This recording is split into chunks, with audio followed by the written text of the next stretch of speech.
आइए दोस्तों, सुनते हैं गढ़वाल के सबसे महान योद्धा की कहानी। ये सच्ची कहानी है स्वाभिमान की। ये कहानी है गढ़वाल के महान योद्धा कप्पू चौहान की।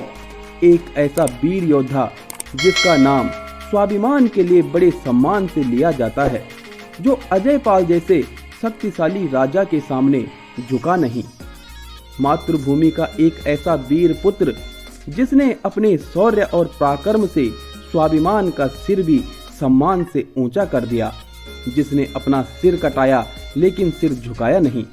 आज हम उसके उप्पूगढ़ में जाएंगे और उसकी वीरता से भरी गाथा सुनाएंगे। साथ ही साथ 500 साल पुराने उप्पूगढ़ में शेष बचे अवशेषों को भी दिखाएंगे। इसलिए दोस्तों, इस वीडियो में अंत तक बने रहें। दोस्तों, यहाँ से उप्पूगढ़ तक जाने के लिए पैदल रास्ता है और यहाँ से लगभग 300 मीटर की दूरी पर उप्पूगढ़ है। आपको बता दें कि यहाँ तक पहुँचने के लिए आपको टिहरी गढ़वाल के चंबा शहर से डोबरा चांटी वाली रोड पे आना पड़ेगा। डोबरा चांटी पुल, जो भारत का सबसे लंबा सस्पेंशन ब्रिज है, उससे महज 3 किलोमीटर की दूरी पर उप्पूगढ़ है। आप यहाँ तक बेहद आसानी से पहुँच सकते हैं। दोस्तों, आप देख सकते हैं कि यहाँ से उप्पूगढ़ तक जाने के लिए पक्का रास्ता बनाया गया है और एक पगडंडी नुमा ये रास्ता है। यहाँ पे रास्ता थोड़ा टूट रखा है, इसे हम बड़ी सावधानी से पार करेंगे और कुछ ही मिनटों में हम उप्पूगढ़ में पहुँच जाएंगे। वहाँ से हम चारों तरफ का नज़ारा आपको दिखाएंगे। साथ ही साथ वहाँ पे जो कुछ भी हमें देखने को मिलेगा वो तमाम चीज़ें हम आपको दिखाएंगे। वहाँ से डोबरा चांटी पुल, टिहरी झील और टिहरी डैम का दृश्य भी देखने को मिलेगा, जिसे आप बड़ी आसानी से देख पाओगे। दोस्तों, हम उप्पूगढ़ में पहुंच चुके हैं और सबसे पहले हमें यहाँ पे भैरव का ये प्राचीन मंदिर देखने को मिलता है और इसी मंदिर के पीछे यानी भलड्याना की तरफ उत्तर दिशा में कप्पू चौहान का घर था, महल था, जिसके अब बहुत कम अवशेष देखने को मिलते हैं।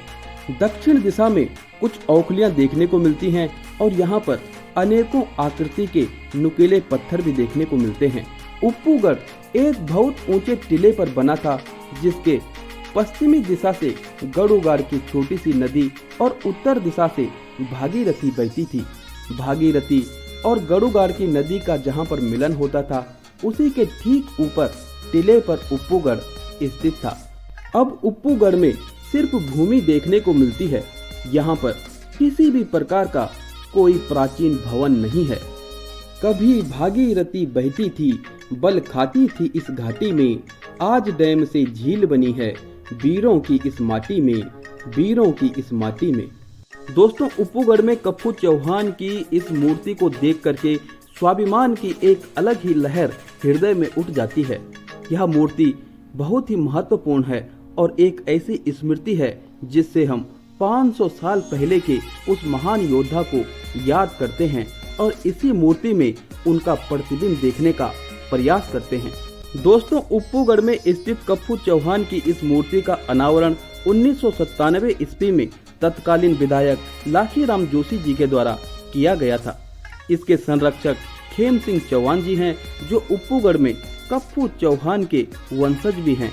वे तत्कालीन ब्लॉक प्रमुख थे।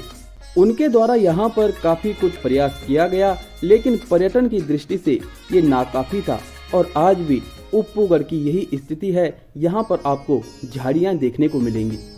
दोस्तों, उप्पूगढ़ ऐसी लोकेशन पर है जहाँ से भारत का सबसे लंबा झूला पुल डोबरा चांटी पुल, भारत का सबसे बड़ा बांध टिहरी बांध, विश्व प्रसिद्ध टिहरी झील एक साथ नजर आते हैं। यहाँ से चारों तरफ का दृश्य देखने लायक है। आज से लगभग 500 साल पहले राजा अजय पाल की विशाल सेना और कप्पू चौहान के बीच भीषण युद्ध लड़ा गया था। मुट्ठी भर सेना, अकेला योद्धा, दुश्मन हजार, फिर भी खदेड़ी गई चक्रवर्ती दुश्मन सेना जब सामने से चली, चीरती चमकती गरजती वज्र जैसी तलवार। वह रणक्षेत्र में दुश्मन सेना पर कहर बनकर टूट रहा था। वह अपनी मुट्ठी भर सेना के साथ दुश्मन की विशाल सेना को खदेड़ रहा था। वहीं दूसरी ओर हाय, उसके गढ़ में उसकी मृत्यु की झूठी अफवाह को सच मानकर उसकी मां और पत्नी अनेक छत्राणियों के साथ आग में कूदकर जौहर कर रही थी। फिर जो हुआ किसी ने उसकी कल्पना भी नहीं की थी, जिसे आप आगे इस कहानी में सुनने वाले हैं। दोस्तों, राजा अजय पाल की विशाल सेना व कप्पू चौहान की मुट्ठी भर सेना के बीच हुए भीषण युद्ध की कहानी आप अगली वीडियो में सुनेंगे।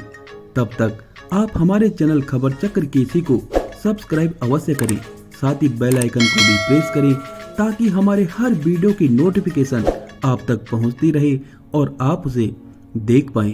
दोस्तों, अगली वीडियो में मिलते हैं राजा अजय पाल और कप्पू चौहान के बीच भीषण युद्ध की कहानी के साथ। तब तक के लिए नमस्कार।